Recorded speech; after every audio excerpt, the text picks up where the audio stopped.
Long ago in Nigeria, I watched a film, a Christian film.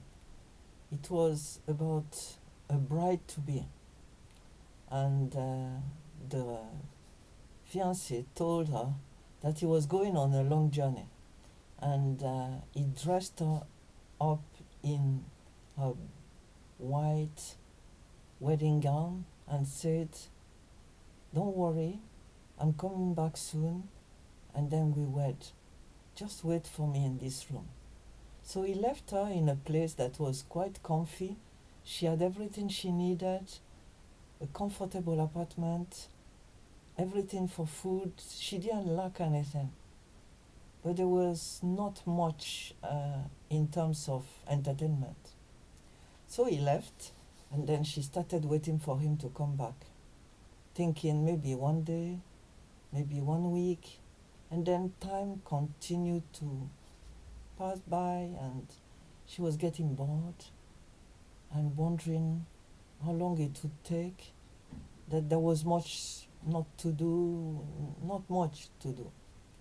So she was just there wondering, and then a visitor knocked at the door. And so she opened, and it was a beautiful, a handsome man, young man, well dressed, attractive in every way.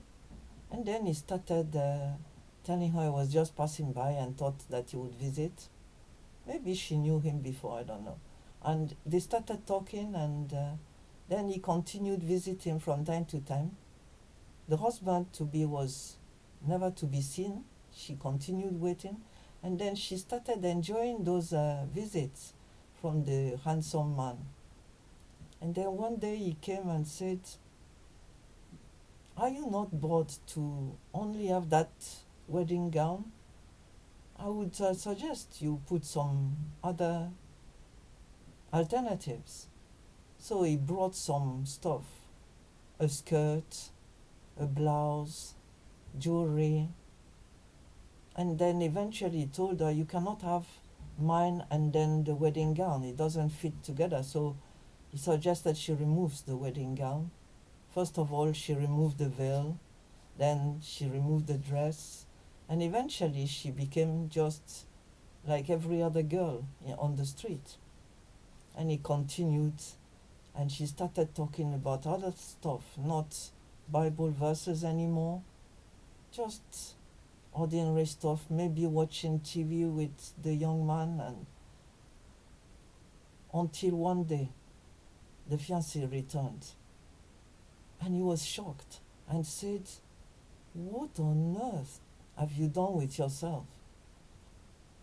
And she could not explain. She just said, "Well, there was that man that came," and when she finished talking, he said, "I'm sorry, I cannot wed you anymore." I remember the gradual change in that girl, and I was shocked.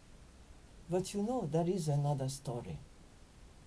A story of 10 virgins, as they are described by Jesus.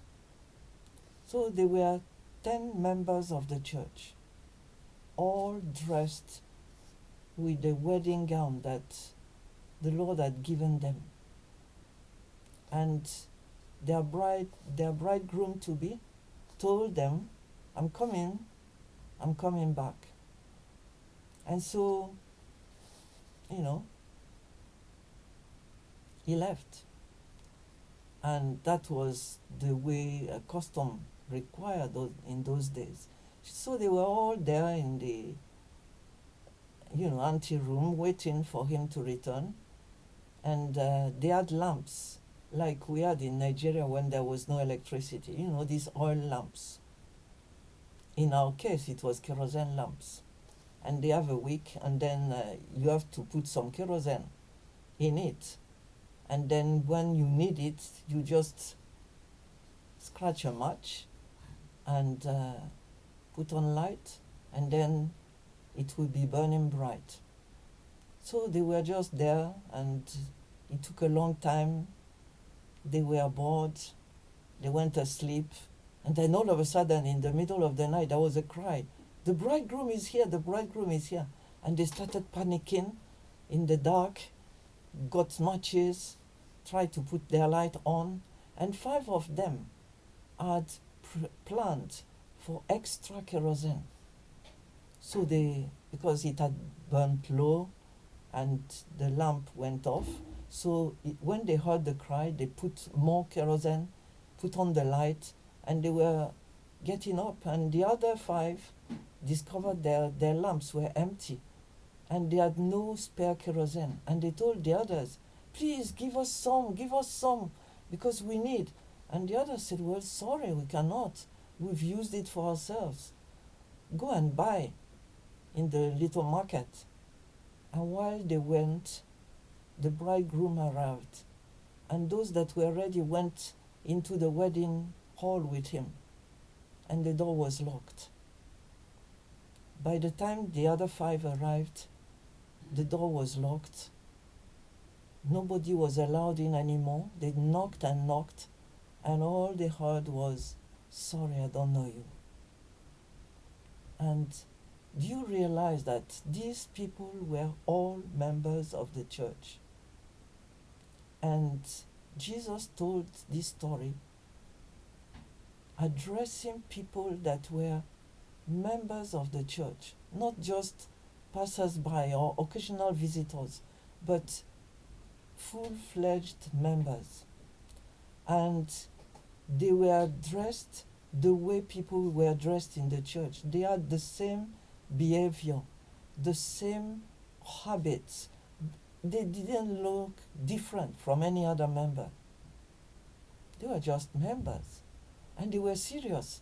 And they were ready to wait for that bridegroom that was coming back. But at the last minute, it was proved that half of them were not ready. They were just asleep and forgot to keep ready. And Jesus said, I will come back. And I will come back at the time you least expect. Are you ready? And there are several stories in the Bible of the same. You remember the disciples that were in the garden with Jesus the day before he died. And he told them to keep waking up, to keep up with him, because he needed people to pray along. And their eyes were heavy, and they slept. He came, woke them up, they fell asleep again. And on the 3rd time, he told them too late. My betray people is here, are here. And Judas arrived. And because they had slept, they were not ready. And they all scattered, leaving Jesus alone. So my friend, if you think that you make it, that you don't need to be prepared, you don't need to be up and doing, you don't know that you have turned lukewarm. And the last book of the Bible, Revelation, says, because you are lukewarm. How I wish you would be hot or cold. Because you are lukewarm, I'll vomit you out of my mouth. These are people that were church members, born again, that had even signed a card that they were deciding to be Christians one day. And in the end, they didn't make it. Don't let your mind be turned to false teachings. Beware, lest the door will be banged on you. Lest the king tells you one day, I don't know you. And even if you say, but I was on your street, I was in church, I prayed for people, I ministered deliverance. I did this, I did that, and you can make a list. And he'll say you, I don't know you. Depart. This is a solemn reminder. This is a call. Will you be ready the day the Master returns?